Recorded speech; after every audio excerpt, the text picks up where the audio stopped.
the candidates who are about to fight the general election are about to go into what they call the long campaign, which is the beginning of the election campaign proper. And I suspect that the beginning of that will mark exactly the same process that every general and in fact every local election marks in that calendar of getting planning through, which is in many authorities, particularly those that are close, where there are political battles to be fought, it will slow down the planning decision-making process, and it will make getting positive decisions harder. Because councillors sitting on planning committees, well, even if they're not up for election themselves, will have a mind to what's happening within their wider political group, and they will also have a mind to what is happening in the parliamentary seat.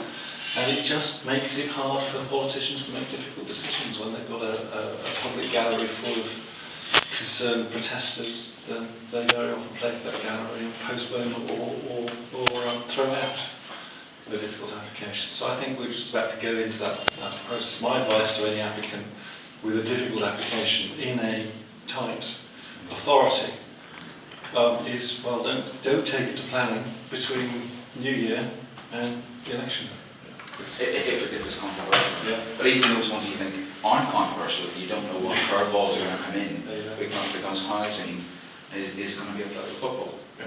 Full stop. I mean, personally, as an ex-local authority officer, I feel terribly upset for officers who work very, very hard and will be trying to do the process, and then it's taken out of their hands because there's an issue out there that nobody really knows how the politicians in each authority are going to play it. So I think it is, dare I say, inertia.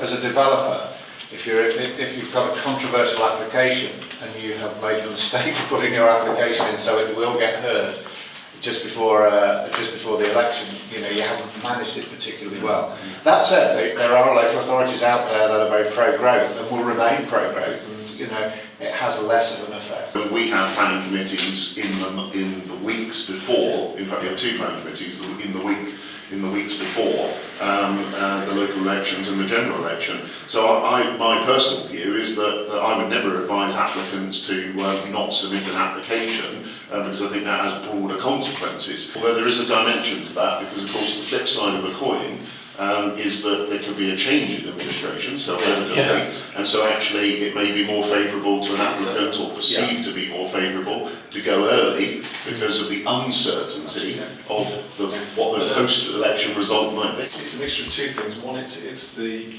local councillors taking a view on the ground about what they think might be have an influence on the local. The general and the local election outcome, but it's also government looking at the marginal seats in particular, the impact that decisions on local plans might have in the run-up to the general election, and making a frankly political decision on a local plan matter to help out the Tory or the Liberal Democrat. As a council as a whole, because we've got a pro-growth agenda, we're effectively backing ourselves to accelerate even more growth, and by doing that we get uplift in the new homes bonus, we get uplift in council tax, and we get uplift in the NNDR business rates. And so we're backing ourselves to deliver over the next few years 13.88 million of additional income. That's our answer to the funding gap, generation of additional income. Those local authorities who, where there is strong leadership, good leadership, and who are visibly open for business, as they clearly are, will be in a much better position than those who are lagging behind. And I think the pressure will really be on those who find it difficult to build relationships with the development industry for whatever reason. And it's just managing that process. So having a time period that forces local authority, and comes back to resource issue as well, is post-development consent discharge conditions. They're not resourced. Most authorities don't have teams properly to deal with this. So while it takes two to tango, if you put all the information in 8 weeks, 9 weeks, 10 weeks, 11 weeks, you don't want to go to appeal really, you want to try and resolve this. You're not getting any feedback or dialogue from the local authority. That's the most frustrating thing. The short answer is authorities will have to find a way of dealing with this. Right. Otherwise, they're accepting by default, because that's what a deemed consent provision is, they're accepting that effectively the notice that has been given by the applicant that those conditions are acceptable. It would certainly weaken the hand of an officer who's trying to persuade a potentially sceptical planning committee that this is something that needs to go through. Be controlled, Much harder for the local councillor who's got to stand up and face concerned residents to say, oh, don't worry, it's all sorted out through conditions, when that condition could be rollercoastered within weeks of the determination of the committee being made.